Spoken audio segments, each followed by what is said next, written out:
Rute, capítulo 1, versículo 1, verso 1 diz assim: sucedeu que, nos dias em que julgavam os juízes de Belém de Judá, saiu a peregrinar nos campos de Moabe, ele, sua mulher e seus 2 filhos. Era o nome deste homem Elimeleque. Repita comigo, Elimeleque. Fala de novo. Isso, só para você não esquecer. Porque pensa num camarada extraordinário. É esse chefe de família. Pastor, o que a Bíblia vai falar dele agora? Mais nada. Logo depois desse texto, ele morre. Mas a história de uma pessoa é pobre demais se parar em si mesmo. Não há legado em alguém cujo qual a história não se projeta além dele. Não é um projeto geracional que vai para a próxima ou para as próximas gerações. O texto diz que há uma fome na terra e um homem cujo qual seu nome é Elimeleque, que é casado com uma mulher chamada Noemi, que tem 2 rapazes como filhos. A liderança deste homem, a postura deste homem é algo fenomenal.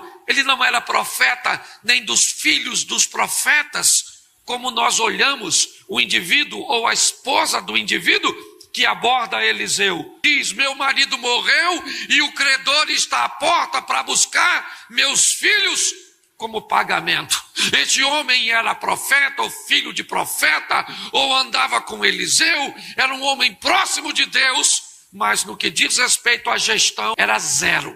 Ele morre e um credor, o que ele deixa para a viúva e para os filhos são dívidas. É muito importante nós entendermos o que estamos deixando para gerações. O que é que estamos fazendo com elas, quer positivamente, quer negativamente. Quando nós olhamos para Elimeleque e para o que vai acontecer com a sua família, ele não precisa estar em cena. Eu sei quem ele é pela postura de seus filhos. Eu sei quem ele foi pela postura de suas noras com as mulheres que sequer provavelmente se casaram com os meninos quando ele ainda era vivo. Mas o posicionamento me mostra, não a perfeição, pois eu vou mostrar isso a vocês, mas está na hora de nós pararmos de nos abrigarmos ou nos escondermos atrás de desculpas, de que o nosso temperamento, a nossa personalidade, e é problema de caráter, e é problema com o diabo,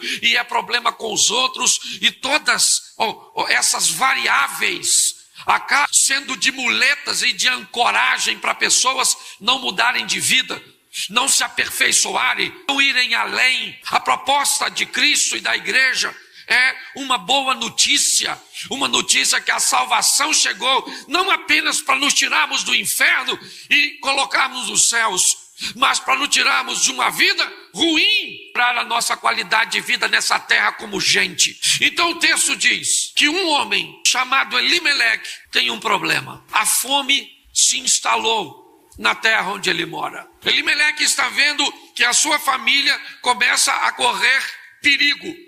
Eles não têm o que comer.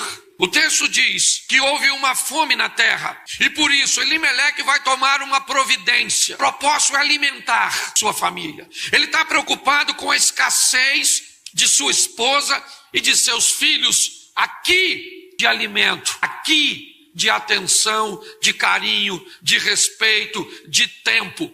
Porque talvez nossa despensa esteja cheia e o estômago de nossos filhos e esposas e cônjuges estejam alimentados, mas filhos órfãos de pais vivos, mulheres viúvas de homens que ainda não desceram à sepultura, mas mulheres famintas, sedentas de atenção, de carinho, de respeito, homens com necessidades que suas esposas poderiam suprir, mas os deixam em falta.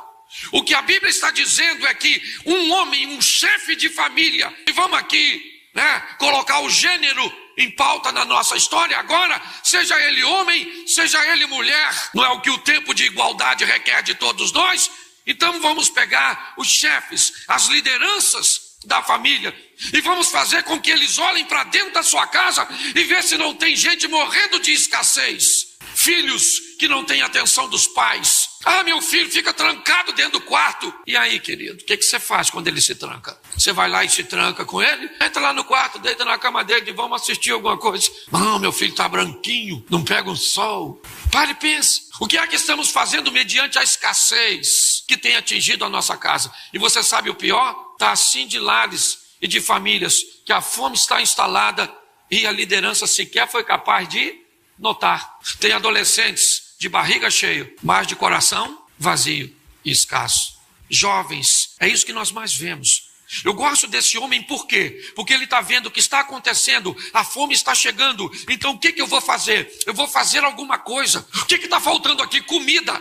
Onde é que tem comida? No território de Moabe. Mas espera aí, mas Moisés escreveu que nós como um povo de Deus não deveríamos nos misturar com nações pagãs. Mas o que está em jogo? A integridade da minha família. Elimeleque é um homem realmente que olha para a sua casa e coloca a sua casa num posicionamento de prioridade. Coloca a sua esposa e seus filhos num posicionamento de prioridade. Por muito tempo. E você sabe por que é que o mundo está do jeito que está? Porque por muito tempo homens saíram de casa para ganhar tesouros e depois descobriram que quando chegaram em casa com seus tesouros não tinha para quem deixar, porque não tinha mais casamento, não tinha mais esposa, não tinha mais filho, não tinha mais nada. O que tinha um aglomerado de gente vivendo debaixo do mesmo teto. Mas que ninguém sabe o que é amor, o que é carinho, o que é respeito, o que é cumplicidade, o que é equipe ou trabalho em equipe. Elimeleque é alguém que se arrisca assim, reúne sua esposa e seus filhos e vai para o território de Moabe. Porém o verso 3, eu li para vocês o 1, o 2 diz o nome dele e no 3 o camarada morre, certo? Esse é um alerta também para os homens. Estamos morrendo mais cedo, entendeu? E você sabe por que mulher vive mais do que homem? Que não tem esposa. É brincadeira, certo? Aqui, esse dia eu fui num culto de terceira idade, 40 viúvos e 3 viúvas, ou melhor, o contrário, 40 viúvas e 3 viúvos. Cheguei em casa, doido. Olhei para minha mulher e falei, filho, fui no lugar, 40 mulheres viúvas e 3 viúvos. Aqui em casa não será assim. Aqui você morre. Primeiro, você está rindo, mas o assunto é sério. O Elimeleque morreu, sim ou não? Sim ou não? Mas ele podia morrer, gente. Ele podia morrer. Porque tem lideranças familiares que sequer pode morrer. Que no velório a viúva já tem que estar para pagar as contas do próximo mês, de olho na próxima vítima. Viúva negra. Você está rindo, mas é sério. Quando nós olhamos, o que eu descubro? Um camarada que morreu, mas a família está certinha, justinha. Ele tem 2 filhos e a esposa morando numa terra estrangeira. E agora, fora a liderança do marido, que acabou de ir embora, os filhos me parecem que não planejam voltar com tanta rapidez para Belém. Arrumam para si 2 namoradas, vamos começar nesse modelo, que vão se tornar esposas. É verdade? Os 2 meninos se casam, malam e quilham e ficam ali 10 anos. Diz o verso 4. No final do verso 4, o que aconteceu com eles? Morreram. Novamente um homem morrendo. É guerra. É tudo matando nós. E essa é uma mensagem bíblica que não está matando só, tirando vida, não. Tirando a masculinidade. Já não se faz mais homem como antigamente. Uns homens esquisitos. Frouxo. Não pode falar, eu falo frouxo. Estou falando de frouxo. O camarada, ele é homem, mas não tem atitude, não tem decisão. Não é camarada que sabe pegar aquela mulher dele, botar num pedestal, honrar a mulher. Eu não tenho medo de mulher forte, eu tenho medo e não gosto de homem fraco. Mulher foi feita para ser amada, para ser honrada, para ser enaltecida. Um ser extraordinário é uma fêmea. Eu gosto tanto que tem uma há 30 anos, louvado seja Deus. Mas homens não sabem conviver com o crescimento feminino. Você ri, mas é sério. Uns homens frouxos, morrendo. Antigamente era assim, já era assim. Lá em casa até a gente combinava quando os filhos eram pequenos. Para não queimar o filme da mãe, eu era o policial ruim. E a minha mulher, o bom. Cláudio, fulano quer ir, mas eu não deixo não. Não vai não, vai não. Estou mandando para tu. Eu falava, beleza. Mãe, posso ir ali? Fala com seu pai. Pai, posso ir? Não. Mas minha mãe deixou. Problema dela. Sua mãe é boa, eu sou mau. Se os meninos dessem errado, podia botar a culpa em mim, mas deram certo. Sabe por que nós chegamos onde chegamos? Porque tínhamos pais que era duro. O seu pai conversava com você? Sim ou não? O seu pai, você que é mais velho, batia um papo contigo para saber o que você queria, te perguntava se você me ama.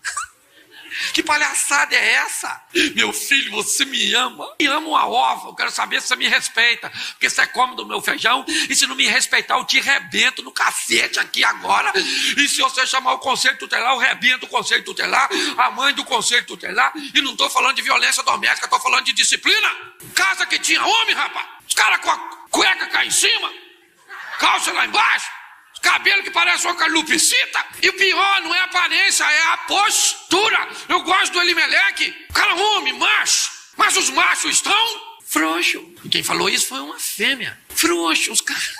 Bananão. As mulheres foram para a universidade, para a faculdade. A maioria dos carros que saem hoje das concessionárias são comprados por mulheres. As mulheres estão abrindo o maior número de contas bancárias. Louvado seja o Eterno e cresça mesmo, cresça, desponte, não deixa ninguém te jogar para baixo, que seja seu marido, que seja seu pai, que seja o governo, que seja ninguém, só não perca a sua feminilidade. Continue sendo fêmea, mas sendo extraordinária nessa vida.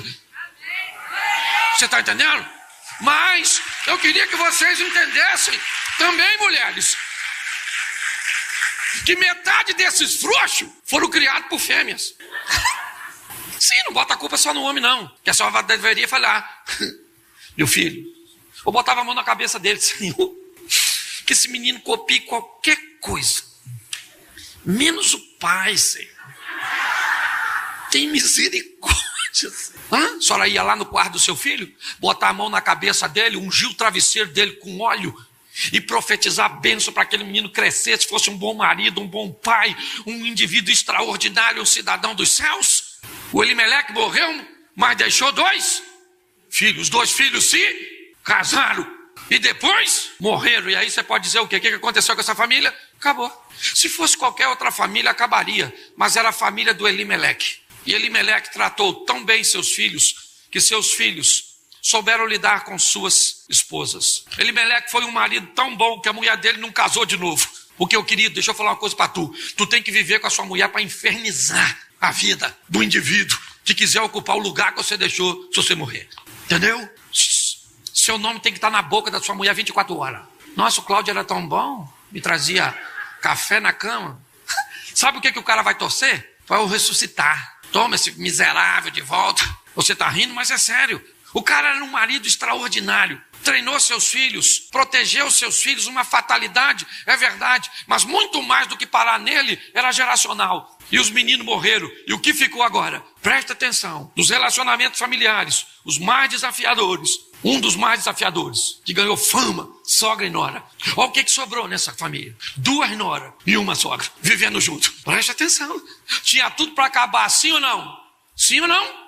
Sim, mas não é isso que aconteceu. A família do Elimeleque, um homem abençoado, um homem de Deus, gente que pode morrer, que Deus vai honrar seu nome e seu posicionamento. Minha história não para em mim, não, isso seria pobre demais. É isso que eu quero que você entenda. Viva uma vida extraordinária. Para quê? Para que seus filhos vejam, seus netos vejam, seus amigos vejam, para que a história que vai ficar na boca de quem está vivo é de que você era uma bênção. É assim que funciona. Porque tem gente que morre e sequer deixa saudade. A Bíblia diz que se tu morrer e ninguém chorar, é melhor que tu não tivesse nascido. Porque tem gente que morre e o outro fala: que bênção, Senhor. Livramento dos céus. Você conhece alguém assim? Não fala não, que ofende. Mas tem velório que nós vamos fazer que dá vontade. Fala: Senhor.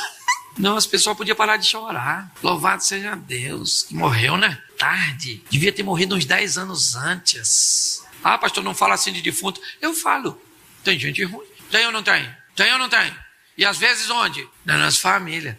Nossa, pastor, na minha não tem. Tem na do meu marido. Ele pensa a mesma coisa.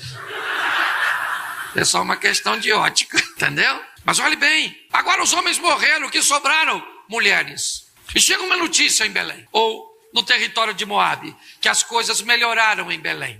Noemi, então, agora viúva, desprovida de seus filhos e de seu marido, segundo a lei de seu povo, ela tem um recurso, meio que uma aposentadoria, vamos colocar assim, um fundo criado para atender viúvas e órfãos, está à margem de tudo aquilo que está acontecendo, sair de cena, uma família apagada pelo caos, pela crise, pelo problema, pelo desfecho, aliás, diga-se de passagem, um desfecho comum para todos nós.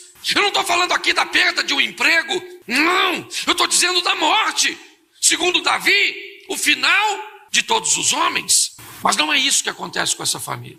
Noemi quer ir embora e ela tem 2 noras. As noras planejam ir com ela e começam a dizer: nós vamos contigo, nós vamos contigo, nós vamos contigo. E no caminho, Noemi começa a refletir sobre o povo seletivo cujo qual ela faz parte. E ninguém vai querer se casar com a Moabita pela instrução de Moisés. Olhe bem, nesse ambiente o que nós vamos ver, Noemi chama suas 2 noras. Escute isso agora.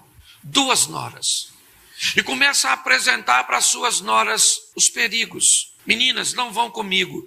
Eu sou velha demais para ter marido. E se eu tivesse marido e tivesse filhos, vocês teriam que esperá-los crescerem. A nossa família realmente ela se dissolveu. Não, fiquem aí, meninas. Vocês são moabitas, vão para a casa de seus pais, reconstruam sua vida, porque a nossa família parou. Uma das mulheres disseram assim: realmente, a senhora tem razão, é melhor nós irmos embora. Eu realmente vou embora com muito pesar, mas eu abandono a missão. Eu gosto desse texto porque, apesar de ser da família de um homem que eu respeito, a Bíblia está me mostrando que o êxito dele não foi total. E ele não conseguiu perfeição, porque ninguém é perfeito. Quando Orfa diz que vai embora e vai desistir, eu entendo. Eu entendo que tem casal que divorcia. Eu entendo. Por quê? Porque fazem parte de Orfa. Fazem parte do grupo que resolveu desistir. Da família que resolveu jogar a toalha. Daqueles que querem quebrar o relacionamento. Sim, é isso que eu vejo. Eu não estou falando de salvação aqui no momento, eu só estou dizendo da preocupação que Deus tem com a minha e com a sua casa, porque todos nós enfrentamos problemas. Orfa, para mim, representa a turma que joga a toalha, que se rende ao pecado, que se rende à desistência, que resolve dizer: a situação é mais forte do que eu, e eu não consigo vencer. Ela então chama Noemi e diz: eu vou me embora. Beija Noemi e volta. E nunca mais você vai ouvir falar o nome Orfa, porque ela desistiu. Porque a vida não é para os desistentes. Promessa do Apocalipse: ao que vencer, ao que vencer, ao que vencer, ao que vencer, ao que vencer, ao que vencer e ao que vencer. 7 igrejas, 7 ao que vencer, e não para quem desiste. Você não pode se dar o luxo de desistir. Ah, pastor, mas se eu tentar pode não dar certo. Mas se você não tentar, já não deu. Essa é a grande verdade. Quando eu olho para esse posicionamento, para essa postura, eu vejo um grupo de pessoas. E que grupo? Um grupo que está aqui, um grupo que está aí na quadra, um grupo que está aí do lado. Que grupo? O grupo que vai tomar o caminho da desistência. Vai tomar o caminho mais fácil, sabe? O que a Bíblia está dizendo é o seguinte: uma família está lutando pelo seu futuro. Um homem que é capaz de romper as adversidades para lutar pela integridade de sua filha, de sua família. Uma família que vive tragédias e que vive problemas, mas que não entrega os pontos. E agora, essa mulher vai embora e acabou. Mas aí a outra vem. E quem é a outra? Somos nós. Quem somos nós? Aquelas pessoas que já deu vontade de dar um bico no casamento. Olhar para sua esposa e falar: querida, vá plantar batata, cenoura, some. Por que você não falou nada? Porque você nunca teve vontade de falar para o seu marido: querido, Senhor, onde eu errei para receber isso de recompensa? Pare para pensar. Quantas vezes nós tivemos crises e situações ruim mesmo? Quem aqui nunca teve uma situação adversa, sim, uma coisa? Por favor, põe essa mão pro alto para eu ver. É porque ninguém fala nada, parece que eu estou sozinho na crise. E por que você não jogou? Porque você não é Noemi, você é Ruth. Você não é daqueles que desistem, você é daqueles que vai adiante. Você fala: eu vou até o final que esse troço, eu vou, porque Deus há de vir. Ele é o meu Deus. É fácil, mas nós já descobrimos que é possível. Quando chega na vez de Ruth, o que acontece? Noemi diz: Ruth, sua concunhada já foi embora e está na hora de tu ir. Vai embora, case-se de novo, seja feliz. Ruth falou: não vou, não sou Noemi, vou ficar com a senhora. Vou ficar com a senhora. O seu povo vai ser o meu, o seu Deus vai ser o meu. Onde a senhora morrer, morrerei eu. Ali eu serei sepultado e nada além da morte vai me separar da senhora. Eu estou junta e misturada com a senhora. Ô, gente, uma nora falar isso para uma sogra. Sabe o que uma nora costuma falar? O seu povo é seu povo, o meu povo é meu povo e o meu povo é melhor que o seu povo. E onde a senhora morrer, eu vou dar uma festa. Cadê o Elimeleque? O Elimeleque está morto, mas os valores ainda estão na família dele. Ele treinou filhos para cuidar bem de mulheres, que quando eles não estivessem mais presentes, a união ainda continuaria. A mudança é constante. Fuja da mediocridade. Evolua, mude, aprenda. Faça o que você nunca fez para a sua vida com Deus e receba de Deus muito mais do que Ele já tem te concedido. A minha proposta hoje é mostrar a você um ambiente de crescimento do próprio Jesus. Um ambiente de transformação, de mudanças que Jesus vivenciou. E entender isso para aplicarmos na nossa vida. Capítulo 13, verso 55 de Mateus. Não é este o filho do carpinteiro? Não se chama sua mãe Maria e seus irmãos Tiago e José e Simão e Judas? O texto em que lemos relata as pessoas de Nazaré olhando para Jesus. E elas estão confusas, porque Jesus já não é mais o mesmo. Elas estão olhando e não estão reconhecendo essa nova pessoa que Jesus apresenta ser. É por isso que ao olhar Jesus agora, confusas, elas começam a conversar entre si. Gente, não é esse aí que está falando o filho do carpinteiro? Não é ele o filho da Maria? Ele não é o irmão do Tiago, do José, do Simão e do Judas? Parece ele, mas ele está diferente. Ele está transformado. Houve nele uma mudança. Quando nós vemos esse texto, a pergunta é: o que aconteceu com Jesus? Por que é que ele está desse jeito? Por que é que as pessoas estão confusas ao vê-lo? É o mesmo Jesus. Então vamos ver o porquê Jesus mudou e tentarmos entender e aplicarmos isso na nossa vida. Lucas 2:52. É importante você entender que apesar desse versículo vir depois do anterior, essa história precede a outra. E o texto no verso 52 diz: e crescia Jesus em sabedoria, estatura e em graça para com Deus e para com os homens. Jesus começou a crescer. O crescimento põe a pessoa, o indivíduo, numa nova fase. Não dá para crescer e continuar a mesma pessoa. Quem cresce inevitavelmente muda. Quem evita o crescimento normalmente se mantém na mesma postura, da mesma forma. Mas Jesus também está crescendo emocionalmente. Jesus começou a ler, começou a estudar. Jesus começou a conversar e receber informações. E por causa dessas informações, Jesus começa a ter sabedoria. Uma pessoa que se torna sábia, ela deixa de ser tola. Isso é óbvio. Um indivíduo que é sábio, ele pensa 2, 3, 10 vezes antes de entrar numa confusão, de entrar em determinadas pautas e determinados assuntos. Mas todo mundo está acostumado com o crescimento de estatura. Mas o crescimento emocional, a sabedoria, não é para todo mundo. E por causa dela, Jesus crescia em graça. E o que era graça? Era a aceitação das pessoas. Você ter perto da sua casa alguém numa idade de maturidade e sábio é um grande tesouro. Ele é quase um oráculo. Alguém que pode ser consultado, é alguém que pode lhe oferecer informações preciosas. São pessoas equilibradas. Então Jesus está mudando porque está crescendo. Se você não quer crescer, eu vou te dar uma notícia: provavelmente você não tem mudança. Não existe transformação para você, porque a base da transformação é o crescimento. Transformação positiva. Então Jesus cresceu, se tornou sábio, as pessoas gostavam dele, mas Em Nazaré, ele era uma pessoa comum. Então as pessoas tinham dificuldade de lidar com o crescimento de Jesus e não o crescimento físico. Os amigos dele também cresceram em estatura. Os vizinhos dele também cresceram em estatura. Mas Jesus cresceu em sabedoria e cresceu em popularidade, em graça. Ele se tornou uma pessoa desejada, certo? Uma pessoa querida. E qual é o problema disso? O problema disso é a próxima fase dessa situação.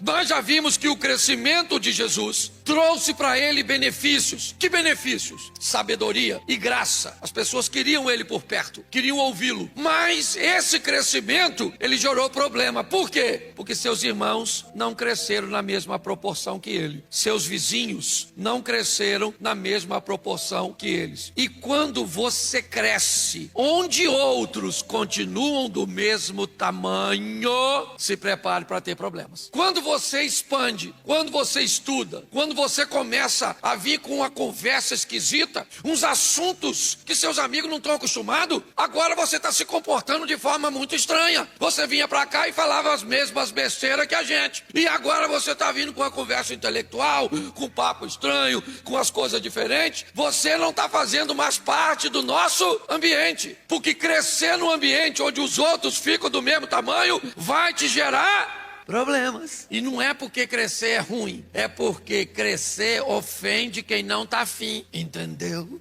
Então os caras estão olhando para Jesus e estão falando com ele, ou entre si. Ele está esquisito, está estranho. Qual foi o problema de Jesus? Não dá para viver mais em Nazaré, eu tenho que mudar para Cafarnaum, a cidade marítima, uma cidade grande, onde o mundo está passando. Cafarnaum era mais ou menos como São Paulo para o Brasil. Um eixo de que tudo que vem de fora passa por São Paulo.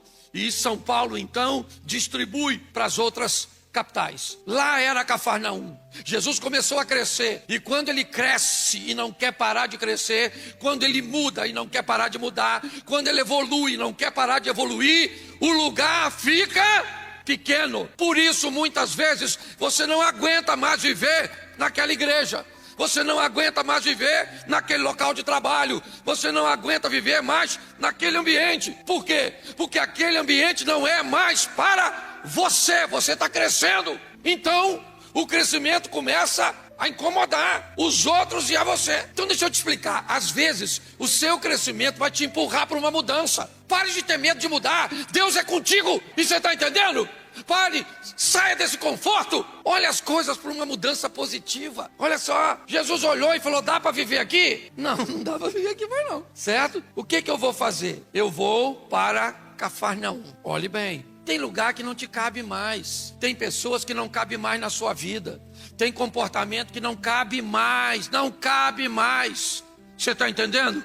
Está na hora de você ir para a próxima fase. Ah, pastor, mas eu tenho medo. Claro, é perfeitamente normal. Mas o medo não pode bloquear você. A próxima fase de Jesus requer dele uma mudança. E a mudança está registrada em Mateus capítulo 10, verso 2, 3 e 4. Ora, os nomes dos 12 apóstolos são esses: primeiro Simão, chamado Pedro, e André, seu irmão; Tiago, filho de Zebedeu, e João, seu irmão; Filipe, Bartolomeu, Tomé e Mateus, o publicano; Tiago, filho de Alfeu, e Lebeu, apelidado de Tadeu; os últimos, Simão, o Zelote, e Judas Iscariotes, o que o traiu. Preste atenção. Jesus está em Nazaré, sozinho. Muda para Cafarnaum, sozinho. Quando chega em Cafarnaum, as coisas vão mudar. Vai ter uma transformação. E nessa transformação, o que Jesus vai mostrar? Que o que ele tem a fazer não dá para fazer sozinho. Agora Jesus vai lidar com uma das fases mais difíceis do crescimento. Quando você é obrigado a colocar outra cabeça, outras pessoas, outros pensamentos. Jesus pega 12 discípulos. Volta e meia, Jesus estava envolvido em confusão. Era um discípulo que não entendia com o outro, um queria sentar aqui, o outro ali, um era filho do trovão, o outro corta a orelha dos outros, o outro está aqui, o outro quer trair, o outro, e por aí vai. Mas o crescimento nos expõe a uma coisa: as dificuldades e as adversidades, que vão tentar convencer você que é melhor não crescer. E agora, o Jesus que começou em Nazaré, passou por Cafarnaum, ele tem 12 homens com ele. Então agora vai dar para mandar de 2 em 2, como ele mesmo disse. Mando 2 para o norte, 2 para o sul, 2 para o leste, 2 para o oeste. Vamos expandir e vamos crescendo, vamos mudando, nos aperfeiçoando. Essa é a visão de Jesus. Mas Cafarnaum ficou pequeno. Apesar de Cafarnaum ser o centro, está na hora de ir além de Cafarnaum. Então para onde eu quero ir? Eu quero ir para Samaria. Eu quero evangelizar e levar o meu projeto para samaritanos. Então tá bom.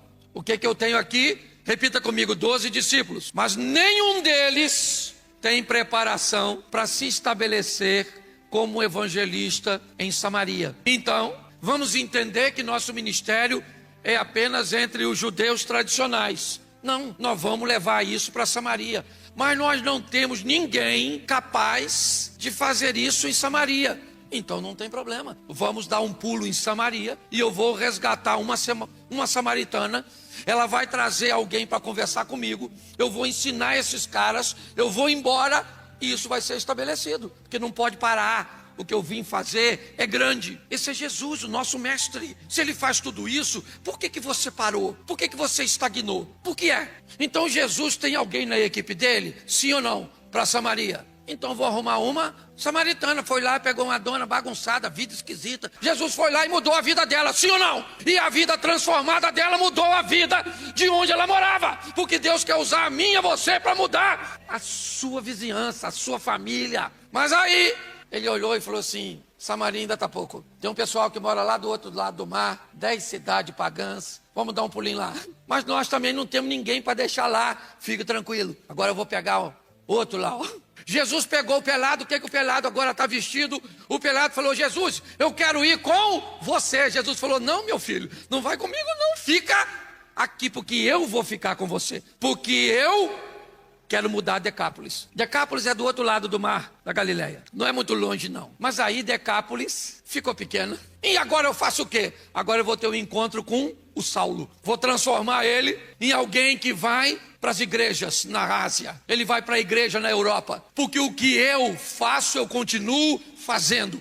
Eu continuo crescendo. Eu continuo expandindo. Você está entendendo? Isso tem que ser a nossa vida. Jesus está mostrando: Samaria não era suficiente, Decápolis não é suficiente. Então vamos levar o evangelho para onde? Para o mundo. A mudança é constante. Fuja da mediocridade. Evolua, mude, aprenda. Evolução, aprendizado. Vamos embora crescer. Você está entendendo? Evolua sua cabeça, pergunte. É assim que funciona o crescimento, a expansão, para que você possa ir além. Sabe o que é mais legal de tudo isso? É que até o presente momento, Jesus ainda não fez nenhum milagre. Presta atenção em João, capítulo 2, verso 11. Jesus principiou, assim, os seus sinais em Caná da Galileia, manifestou a sua glória e os seus discípulos creram nele. Presta atenção, porque esse texto nos dá a entender que os discípulos vieram primeiro e o milagre da transformação da água em vinho depois. Olhe bem. Jesus agora está mudando de nível. O nível de Jesus era ordinário, era normal. Esse era o nível de Jesus, até o presente momento. Em Caná da Galileia, Jesus deixa um ministério ordinário para exercer um ministério extraordinário, sobrenatural. Colocaram Jesus fazendo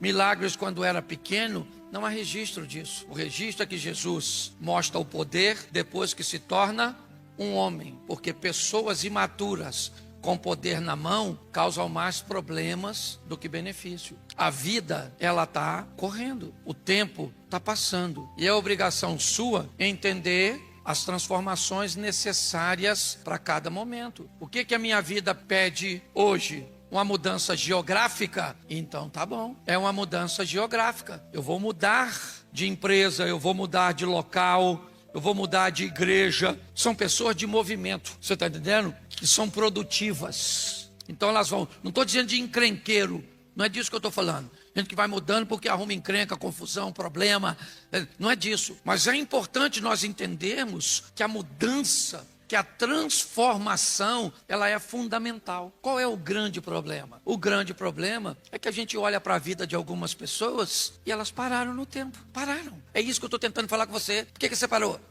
Seu potencial é grande. Ah, pastor, eu escuto isso, ó. Pastor, eu já fui uma bênção. Já fui, pastor. Eu cantava, hoje estou mudo. Eu pregava, pedi o martelo. Ah, pastor. Aí eu fico olhando para a pessoa e penso assim, nossa, que vantagem me contar tudo isso. E não faz por quê? Satanás, o inimigo é sujo. Tem gente que é mais sujo que Satanás. Eu estou falando para você, eu já falei isso aqui na igreja. Tem gente na igreja que se o diabo me pedir referência para levar, eu não dou. O diabo falou, eu vou levar fulano. Eu falo, vai dar problema, hein? Toma conta do fogo do inferno que isso vai apagar. Ele vai dividir o inferno e vai montar um inferninho. Você está rindo, cuidado que pode ser de você. Então nosso ano é o ano do crescimento, da mudança, da transformação. Entendeu? Nós vamos expandir, vamos viver esse ano que nunca vivemos até hoje. Posso ouvir um amém? No nosso casamento, eu quero que a sua mulher olhe para você e diz, é você mesmo? Eu lembro quando minha mulher estava me tratando muito bem em uma época. Falei, rapaz, essa mulher está esquisita. Pô, a mulher fazia comida, fazia tudo, me tratava bem, me chamava de meu amor, Mônica, tudo. Tem uma coisa ruim aí para vir.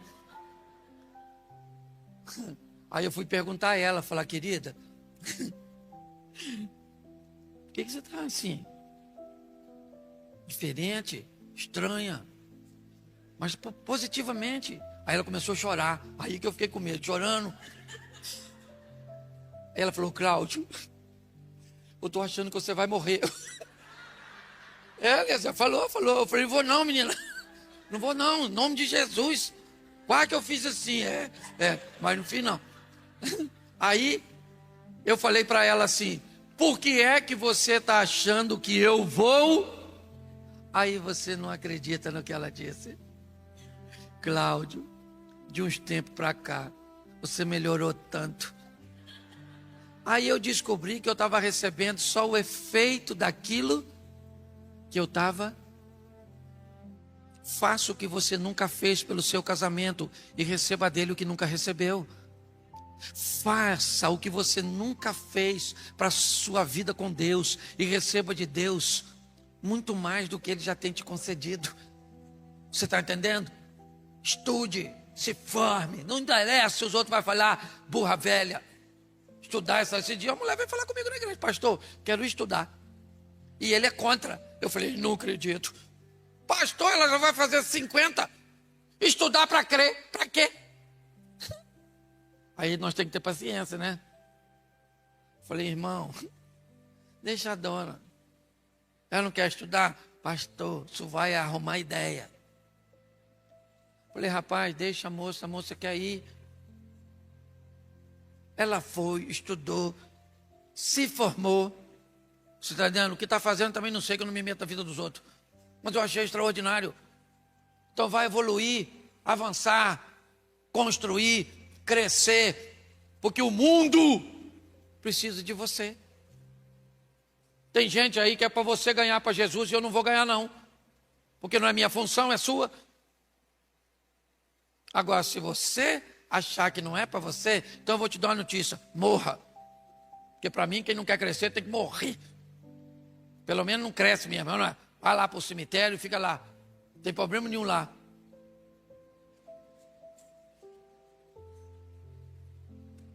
Pergunta quem está do seu lado, eu sei que isso é chato pra caramba. Mas pergunta se você parou de crescer?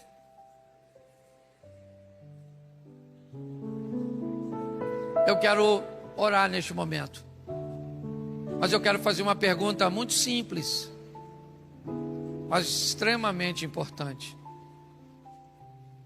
Dizem que não há lugar que tenha mais sonhos do que um cemitério. Sonhos que nunca se tornarão realidade. A minha pergunta é: em algum momento você parou? Você sabe que poderia estar muito longe se tivesse dado sequência, mas você não deu. Eu não estou aqui para te julgar. Eu estou aqui para pedir a Deus que lhe dê a chance de prosseguir, de continuar aquela caminhada que foi interrompida por alguém ou por alguma coisa. Então nós, como igreja, vamos orar por você nessa noite. Se você é capaz de identificar que a sua vida parou e que as coisas não mudam já faz tempo, que não há nenhuma transformação já faz tempo, eu quero que você saia do seu lugar e venha aqui na frente, porque nós vamos orar por você, para que Deus te coloque novamente no ambiente onde as coisas estão acontecendo. Se tem alguém assim, pastor, eu sei que eu tenho mais a oferecer e não ofereço, tenho mais a fazer e não faço, saia do seu lugar agora, só se tiver alguém.